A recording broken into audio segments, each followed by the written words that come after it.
This is a 2014 Amarok 2-litre TDi.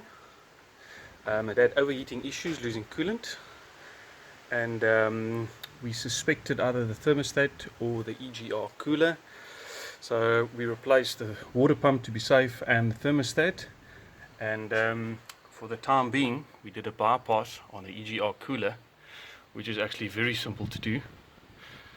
This water pipe over here usually goes to the EGR cooler over there, and then there's a pipe with a heat shield cover over there, and that goes onto that pipe over there for the EGR cooler.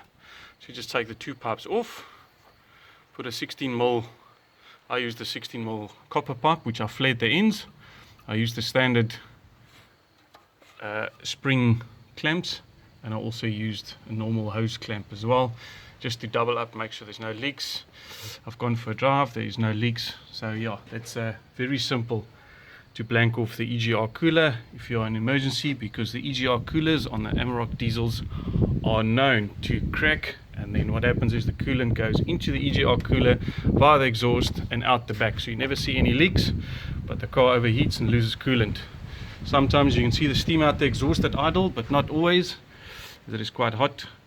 So if you're in an emergency with an EGR cooler or overheating problems, you can try that as a diagnostic method to see if that ends your issues.